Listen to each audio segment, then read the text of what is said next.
আমি ইন্টারমিডিয়েট থাকতে আইসিটি পড়ছি, স্যার আমার পরিচিত। তো স্যারকে আমি বললাম, স্যার আমি তো আপনার ক্যাম্পাসে আসছি, আসেন নাকি? যেহেতু আমি জাহাঙ্গীরনগর বিশ্ববিদ্যালয়ে পড়ি, অনেকদিন ধরে স্যারের সাথে দেখা সাক্ষাৎ নাই, সেহেতু আমি স্যারকে ফোন দিছি, স্যার আসেন নাকি, আমি তো আপনার ক্যাম্পাসে আসছি। তখন স্যার আমাকে বললো, হ্যাঁ আমি তো ডিপার্টমেন্টে আছি, তুমি উপরে চলে আসো। তা আমি আমার সাথে যারা ছিল সবাইকে নিয়ে আমি উপরে চলে গেছি। উপরে যাওয়ার পরে দেখতেছি স্যার ক্লাস নিচ্ছে। স্যার আমারে বলতেছে, তুমি ফার্স্টের রুমে বসো, আমি ক্লাস শেষ করে তোমার সাথে কথা বলতেছি। তো স্যার আরও কয়েকজন স্টুডেন্ট ছিল যারা স্যারের কাছে আইসিটি প্রাইভেট পড়তো। তো পরে স্যারের সাথে কথা বলার পরে স্যার আসছে। আসার পরে স্যার যখন আমাদের সাথে কথা বলে বলছে তোমরা বসো, ফ্যান্টেন ছেড়ে দিয়ে স্যার ক্লাসরুমে চলে গেছে। এরপরে ছাত্রদলের এই কলেজের কমিটির ছেলেপেলে ওরা গিয়ে আমাদেরকে জিজ্ঞেস করতেছে, তোমরা কারা, তোমরা কলেজে কী জন্য আসছো, তোমাদেরকে কলেজে কে আসতে বলছে। তারপরে গালিগালাজ করতেছে, কোন জানোয়ারের বাচ্চা, কোন শালার ভূত, মানে এভাবে গালিগালাজ করতেছে বিভিন্ন ধরনের। তো তোদেরকে কলেজ আসতেছে, তোরা কে, তোরা সবগুলো শিবির, তোরা শিবির করছ, তোরা কলেজে কি জন্য আসছিস, তোদেরকে কলেজে আসার অধিকারকে দিয়েছে, তোদের কমিটি কই, তোদের কমিটি নিয়ে কলেজে আয়। এভাবে করে আমাদের সাথে তর্ক বিতর্ক করে একটা পর্যায়ে আমাদেরকে জিজ্ঞেস করতেছে তোরা কোন কলেজের স্টুডেন্ট। তখন যে দুজন সিদ্ধেশ্বরী কলেজে ছিল তারা বলতেছে, ভাই আমরা এই কলেজের স্টুডেন্ট, ভাইরা আমাদের সাথে আসছে, আমরা একটু জসিম স্যারের সাথে দেখা করতে আসছি। এরপরে জসিম স্যার যখন মানে উচ্চবাচ্য শুনে জসিম স্যার ফাঁসের রুম থেকে এসেই ওদের ভাইদেরকে, ছাত্রদলের ভাইদেরকে বলতেছে যে তোমরা এরকম করতেছো কেন, তারা তো আমার সাথে দেখা করতে আসছে, তোমরা শান্ত হও। বলছে, এই জসিম্মা তুই জামাত করস, তুই জামাতের এজেন্ট, তোরা এখানে তুই শিবিরের পোলা ভান্ডে এখানে ইন করলি কেন, তোর খবর আছে। এভাবে করে স্যারের সাথে তুচ্ছতাচ্ছিল্য করে আমাদের সবাইকে টেনিসের রুম থেকে বের করে আমাদের সবাইকে মারছে। ওখানে ইকোনমিক্স ডিপার্টমেন্টে আপনারা সিসিটিভি ফুটেজ চেক করলে, ইকোনমিক্স ডিপার্টমেন্ট, ইংলিশ ডিপার্টমেন্ট সামনে সিসিটিভি ফুটেজ চেক করলে আপনারা সবগুলো দেখতে পাবেন। সিসিটিভি ফুটেজে আছে আমাদেরকে মারছে। মারতে আমাকে দৌড়ানো দিয়ে আমি দৌড়ে ইকোনমিক্স ডিপার্টমেন্টে ঢুকে দরজা লাগাই দিছি। দরজা লাগাই দেওয়ার পরে ইকোনমিক্স ডিপার্টমেন্টের দরজা লাগাই দেওয়ার পরে একজন ম্যাম বলতেছে, তুমি দরজা খোলো, আমি দেখতেছি বিষয়টা। পরে ম্যামকেও ধাক্কা দিয়ে এভাবে করে ফেলে দিয়ে বলতেছে আমরা দেখতেছি। এরপর ওখান থেকে আমাদেরকে বের করে আনছে। বের করে আনি আমাদেরকে মারতে মারতে প্রিন্সিপালের রুমে আনছে। প্রিন্সিপালের রুমে আনার পরে প্রিন্সিপালের সামনে আপনারা যদি প্রিন্সিপালের রুমের 1:30 থেকে 2:30টার মধ্যে যদি প্রিন্সিপালের রুমে সিসিটিভি ফুটেজটা চেক করেন, সানির যে হাতল, সানি ভাইয়ের যে হাতল, সানি ভাইয়ের হাতল, উনি গতকাল অ্যাক্সিডেন্ট হয়েছে কি একটা ইয়েতে, সানি ভাইয়ের হাতল নিয়েই, সানি ওরফে সোহেল ভাই, ওনার হাতল নিয়েই আমাকে দৌড়াই প্রিন্সিপালের চারপাশে ঘুরে ঘুরে আমাকে মারার জন্য ইয়ে করছে।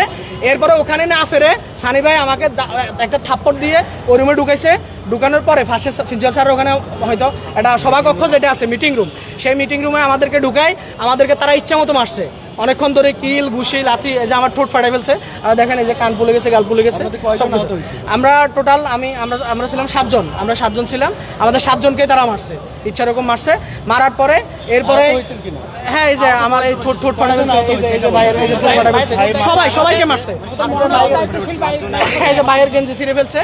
এরপরে তারপরে প্রিন্সিপাল স্যারের রুমে মারার পরে তারা ইচ্ছা রকম আমাদেরকে মারার পরে তারপরে আমাদের মহানগর সভাপতি যিনি ইমদাদুল হক ভাইকে আমি ফোন দিই যে ভাই আমাদেরকে এখানে আটক করে রাখছে, আপনারা আসেন। তখন হয়তো ভাইকে পাঠাচ্ছে, দায়িত্বশীলরা এসে তারপর আমাদেরকে এখান থেকে দায়িত্বশীল এবং পুলিশ এসে তাদের থেকে আমাদেরকে উদ্ধার করছে। মানে আপনি বলতে চাচ্ছেন, আপনার কথা শুনে যেটা মনে হলো যে মানে আপনার কলেজে ঢোকাকে কেন্দ্র করে এই সংঘর্ষটা হয়েছে। কলেজে ঢোকাকে কেন্দ্র করে না, বিশেষ হচ্ছে কলেজে তো আমরা ঢুকছি, কিন্তু ঢোকার সময় আমাদেরকে কোনো বাধা দেওয়া হয় নাই।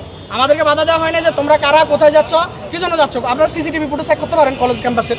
আমাদেরকে কোনো বাধা দেওয়া হয় নাই। কিন্তু যখন আমরা স্যারের ওখানে গেছি, জসিম স্যারের সাথে যখন সাক্ষাৎ করতে গেছি, তখনই আমাদের সাথে পরিকল্পিতভাবেই মব সৃষ্টি করে আমাদের উপর এলোপাতারি গণদোলায় আমাদেরকে দিচ্ছে তারা। প্রায় 40-50 জন ছিল। আচ্ছা, এই বিষয়ে আরেকটু আহত একজন বললো যে শিবির হামলা করছে তার উপর। ওগুলো হচ্ছে বাইরের ঘটনা, ওগুলো বাইরে কি হয়েছে আমরা জানি না, কিন্তু আমাদের তো ভিতরে আমাদেরকে আটকে রাখছে। ওনাদের বক্তব্য, আমাদেরকে তারাই রুম থেকে অফিসে নিয়েছে, রুম থেকে অফিসে নিয়েছে আমাদের। আচ্ছা, আমি সাইফুল ইসলাম, আমি ছাত্র শিবির ঢাকা মহানগর পূর্বের সেক্রেটারি। আমার রমনা থানার সভাপতি এজিএম বাপ্পি, আমি খবর পাই সে মহানগর সভাপতিকে জানায় যে তাকে আটকে রাখার এই মেসেজ আমি শুনে আমি একজন ভাইকে নিয়ে, আমাদের মহানগরের একজন ভাইকে নিয়ে আসি এখানে, যে প্রিন্সিপাল স্যার বা দায়িত্বশীল যারা তাদের সাথে কথা বলবো। আমরা ক্যাম্পাসে আসার সাথে সাথে এখানে অতর্কিতভাবে অনেকগুলি ছেলে আমাদের উপর হামলা করে। আমি তাদের পরিচয় জানি না, নিঃসন্দেহে তারা কোনো আক্রোশের বসবাসটা করে। আমাকে সেভ করতে গিয়ে আমার এই ভাই আহত হয়েছেন। পরবর্তীতে আমাদের এখানে ছাত্রদলের অনেকে আমাদের সাথে কথা বলে, আমাদের সাথে উদ্ধত আচরণ করে। এখানে পুলিশ এসে পরবর্তীতে পরিস্থিতি কিছুটা শান্ত করার চেষ্টা করে। আমরা দাবি জানাচ্ছি এখান থেকে সিসি ফুটেজ যেগুলো আছে এগুলো কালেক্ট করার জন্য।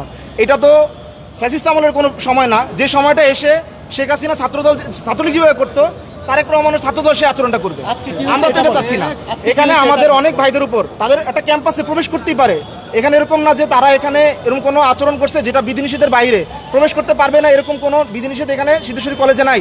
তারা ক্যাম্পাসে ঢুকছে এইটাই কেন্দ্র করে তাদের উপর হামলা করবে। এখানে একজন ভাই শব্দ চয়ন করছেন সংঘর্ষ কোনো বিষয় না, তাদের উপর হামলা করা হয়েছে। সংঘর্ষ দুই পক্ষের হয়, হামলা এক পক্ষ থেকে হয়। এটা আমাদের ভাইদের উপর হামলা করা হয়েছে। আমি এটা জানার সাথে সাথে এখানে আসছি শুধুমাত্র পরিস্থিতি জানার জন্য এবং আমার ভাইকে নেওয়ার জন্য। পরবর্তীতে আমাদের উপর হামলা করে, যেখানে আমরা তো দুজন ছিলাম, এখানে আমরা তো সংঘর্ষে লিপ্ত হওয়ার জন্য দুজন আসি নাই, আসলে এখানে অনেক লোক আসতাম সংঘর্ষ করার জন্য। একটু আপনার নাম আর পদবিটা বলুন। আমি সাইফুল ইসলাম, ঢাকা মহানগর পূর্বের ছাত্র শিবিরের সেক্রেটারি। আমরা এই বিষয়ে এখন